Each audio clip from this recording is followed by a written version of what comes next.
Dy anje. 4. 4 anje. 4 anje. 2 destroyer dhe 2 kryqëzor. Tani, cili është ndryshimi destroyer me kryqëzor? Destroyeri është një anije shoqërimi e lehtë, kurse kryqëzori është anije me fuqi të plot zjarri në të gjitha dimensionet e saj. Të 4 këto u futën ujë ato? Të 4 dhe ishin në formacion kolon. Që do thot? Një. Është nga Korfuzi, erdhën deri përpara Sarandës, se kështu kalon te Rukaliu. Të lutem, foton e Sarandës. Ku? Është një skem që kanë. Kjo është foto e Sarandës. Me foto mund. Këtu nuk kanë hyrë. Nuk kanë hyrë këtu. Jo, kanë qëndruar diku në krahun e Majt. Në krahun e. Atëre, foto tjetër se e kemi sipas Sarandës. Po. Kopertinë e librit. Ja këtu. Ja, ky është kanali i pastrimit. Mund të çosh. Ky është kanali që pastroi. Që thatë juve, i pas. Po, dhe ky kanal vente deri në Trieste. Kalon kapte çdo port. Sa i gjerë ishte? 1 milje. 1 milje, 1 milje. Dhe ky kanal vinte nga zakonisht një shkollon kalonin aty. Jo, kalon njëri, po kur kaloni gjithmonë kaloni ngjitja e lartë bëjnë në krahun e djathtë dhe zbritja bëjnë në krahun e Majt. Por të gjitha anije nuk kalonte asnjë anije këtu. Të gjitha kalonin vetëm në kanal. Po, atë çfarë ndodhi? Ku kaluan? Përsëri këtu në 22 tetor.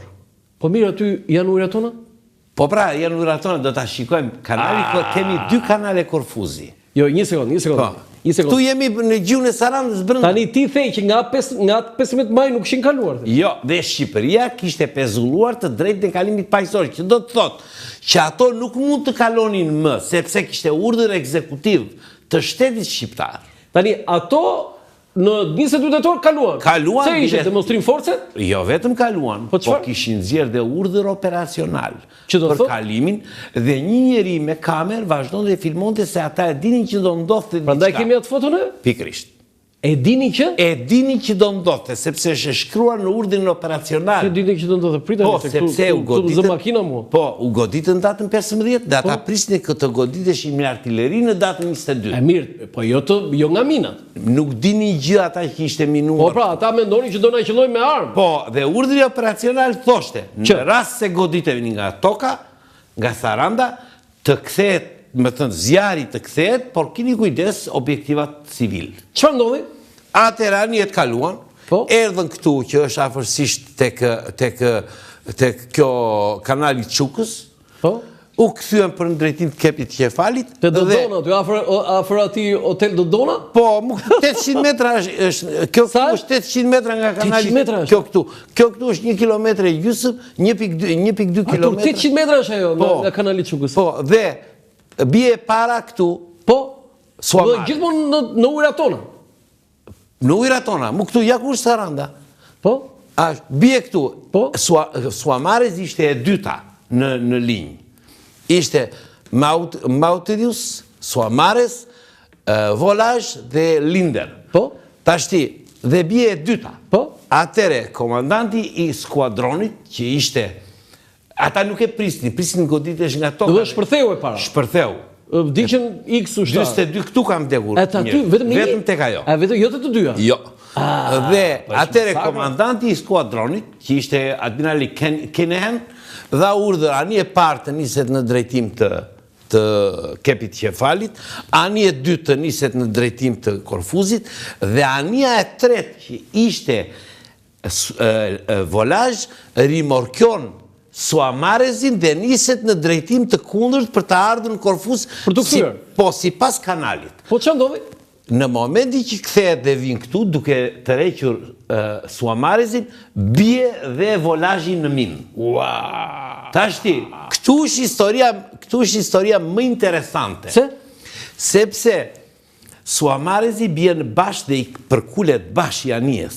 Dhe Suamarez nuk lëvizte dot më me bash, sepse e pengonte, ishte shqyr bash. Nuk e të vishte dot, domethënë. Atëherë çfarë bën komandanti i anijes, e pret bashin. E shërron? Po, me oksigjen. Pak ishte ngelur, domethënë, dhe ishte gati për të kthehet me kiç, e vendos Suamarezin me kiç dhe vetë ikën në bash dhe vetë ikën me kiç. Kjo është? Ja, pikërisht. Shiko si e ka tërhequr dhe ikën në këtë drejtim për në Korfuz. Do të kthehet. Po, kthehet. Sepse drejtimi është shtej. Po, ky është bashi i Suamarez. Do të bashi është pjesa e përparme. përparme. Merr Aty gjendet, kjo është volazhi. Aty gjendet Suamarezi, e tërheq dhe ikën me kiç deri në Korfuz. Me kiç? Me drejtim nga mbrapa. Nga mbrapa, pjesa mbrapa. Bashi dhe kiçi. Dhe ikën mbrapa deri në Korfuz, derisa vend të dy anijet në Korfuz. Dhe në kujtimet e tij, ose edhe në dokumentat zyrtare që kanë ardhur më vonë të admiralit Kinahan, ai në fakt në të gjithë komentet e tija përmend komandantin e volazhit si një nga heronjt e incidentit. Po mirë, ata të vdekurit çfarë ndodhen në ato momente? Ata tani një pjesë e tyre ishin anije. Të vdekur? Po, të vdekur. Dolën dhe në tokë dhe u dorëzuan. Ku, në Sarand? Po, në Sarand. Dolën këtu. Kanë dalë këtu. Dolën, ë? Po. Sa? Mund të kenë ndër 2 ose 3. Dolën materiale pa shumë materiale. Do dhe edhe të mbijetuar, të plagosur? Jo, të vdekur. 2 ose 3 kanë dalë këtu në... Si dolën aty? Po dolën nga rryma. I nxori deti. Jo vetë këta të plagosurit. Jo, nxori deti. I nxori deti, e? Nxori deti. Këtu në Sarand, kapiteni portit, që në atë kohë ishte Kel Nonaj, një oficeri ish marinës mbretërore, i diplomuar në 29-ën oficer, dërgon një lanç për t'i dhënë ndihmë, këta nuk pranojnë, gjithsesi ditën tjetër. E dërgoi një mjet lundrim. I dërgoi një mjet të vogël për të kërkuar ndihmë, nuk pranuan ndihmë. Nuk pranuan? Dhe ditën tjetër, dhe mbasi për një javë rresht, është bërë kontrolli të gjithë zonës dhe çdo material që gjendej merrej, grumbulloi dhe vendosej në fund. Autoritetet tona u treguan korrekte me këta, për shembull, të vdekurit, me këta... Pati korrektësi në trajtimin e çështjes, domethënë sepse ishte detyrë e shqiptarit, sepse Shqipëria duhet të sillej sikur nuk dinte gjë për minat. Tani do ta sqarojmë. Do kjo është ngjarja kaq. E gjithë kjo në sa kohë ndodhi? Kjo ka ndodhur, e gjithë ngjarja ka ndodhur në 3 orë. Domethënë nga ora, po themi 14:53 deri në orën 16:16. Këta kanë dalë nga Korfuzi në orën 14:10 dhe kanë ndodhur deri në orën 17:30. 14:10, 17:30 janë kthyer në Korfuz. Në Korfuz. Për 3 orë. Tani, si u përhap ky lajm? Në Britani, gazetat... Shiko, ky e para... Incidenti i kanalit Korfuzit është incidenti i parë i luftës ftohtë. Dhe i më i madh.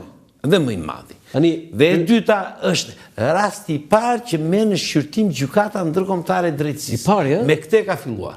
Dhe është rasti unikal që nuk ka shkollë drejtësie apo marine në botë që mos ta studiojë.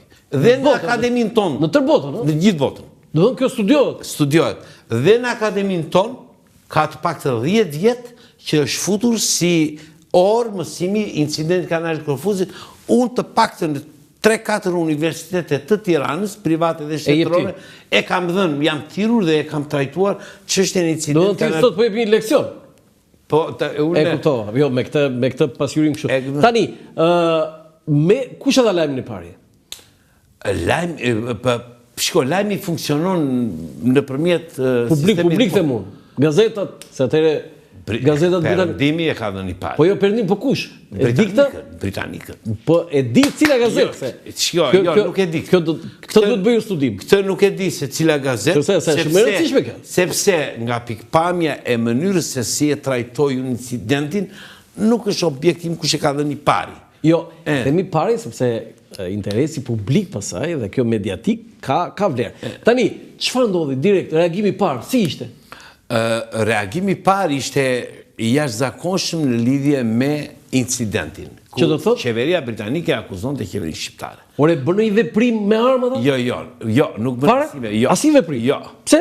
Sepse ata ishin përgatitur të goditeshin nga toka. Kurse këtu... Këtë se kishin edhe, se dini. Ja, këtu përsëri? Jo, kjo është tjetër gjë. Të lutem ktheu dhe njëra atje ku ishim. Pra, ata ishin përgatitur të goditesh nga toka. Këtu ata nuk e dinin nga ishin goditur. E para dhe e dyta. Pse? Sepse gjithë kjo zonë ishte e minuar, pavarësisht se kjo ishte kontrolluar. Ti nuk mund të veproje pa e ditur me 100% garanci që minat i kishte vendosur Shqipëria. Do të thënë, edhe një përgjith, ata që po na ndjekin. Këta ishin të bindur që ajo pjesa aty ishte e pastër. E pastër. Dhe befas ranë në minë. Por, që do të thotë që ishte vendosur ato ditë. Teorikisht po. por prandaj u bë operacioni i datës 12 dhe 13. Këtë që thashë në fillim. Pikërisht pse, sepse çfarë u zbulua? Çfarë u zbulua? U zbulua që minat ishin vendosur së fundmi, sepse një minë... Kush e zbuloi këtë? Ata që nxorën britanikët. Duhet të thënë çmimimin kush e bëri ndatë britanikët. Si sot 79 vjet më parë. Britanikët. Se unë prandaj po bëj sot edicion. Britanikët nxorën minat dhe thanë, minat nuk kanë më shumë se 1 dhe 2 muaj në ujë. Kaq, 1 muaj. Sepse dallohet mina nuk ka myshk. Për këtë arsye. Për këtë arsye, është e dallohet në momentin që nxjerr minën, ti e dallon që është vendosur së fundi dhe minat ishin vendosur së fundi. Kjo u quajt skandal? Kjo u quajt skandal, domethënë filluan këto veprime diplomatike, notat verbale, çështja vajti deri në Këshillin e Sigurimit. Është trajtuar në OKB. Dhe në dhjetor, Shqipëria bëri një veprim tjetër juridik. Çfarë bëri? Vendosi kufirin në mënyrë të njëanshme, kufirin në kanalin e Korfuzit. Ku e vendosi? Nxori një dekret të datës 9 dhjetor. Dekret do të thënë firmosur i bie nga... Dekret qeveritar, jo, qeveritar. Se dekret e president. Që quajnë atë ko dekret. Enver Hoxha. Po, dekret, dhe u vendos, paktën kështu është në titull.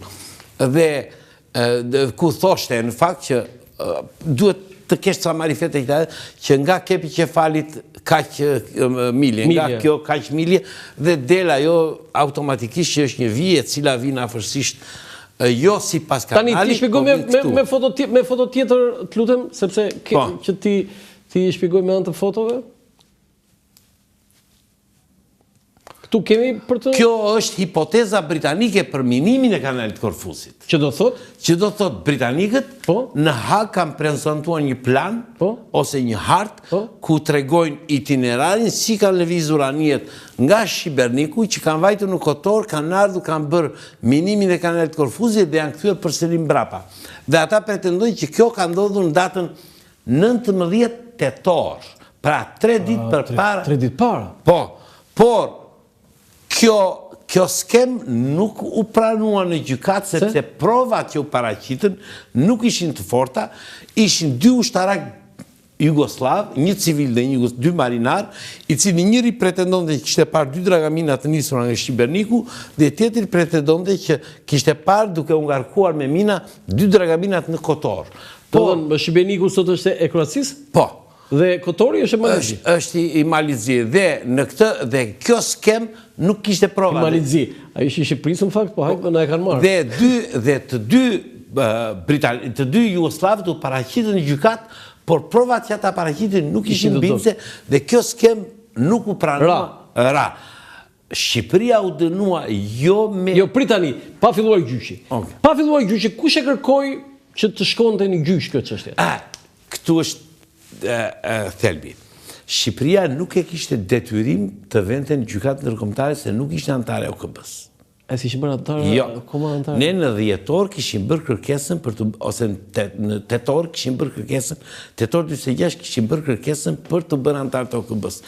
Dhe Këshilli i Sigurimit e shtynte shqyrtimin e kërkesës tonë. Pse? E pengonte Britania. Kishte ndodhur dhe incidenti edhe e pengonte Britania. Dhe kur ka vajtur Lisni Kapua në datën 17 janar 1947 në Këshillin e Sigurimit, që ka mbajtur një fjalim, mbasi ka trajtuar çështja, sepse u trajtua çështja incident kanalit Korfuzit, mbasi trajtoi që Shqipëria me Greqinë ishte në gjendje lufte, kishte incidente kufitare, bëri një pyetje. Si ka mundësi që Shqipëria ka bërë kërkesë për antarësimin e OKB përpara filan vendit dhe përmend një vend, dhe ai vend shqyrtohet nga Këshilli i Sigurimit përpara Shqipërisë. Dhe Shqipëria e kuptoi, ose qeveria shqiptare e kuptoi që Britania do ta pengonte antarësimin e Shqipërisë në OKB. Jo se e miraton Këshilli i Sigurimit, po kalon në procedurën e Këshillit të Sigurimit. Po nuk dha vizën Këshillit të Sigurimit, nuk vete në asamble që ti të bësh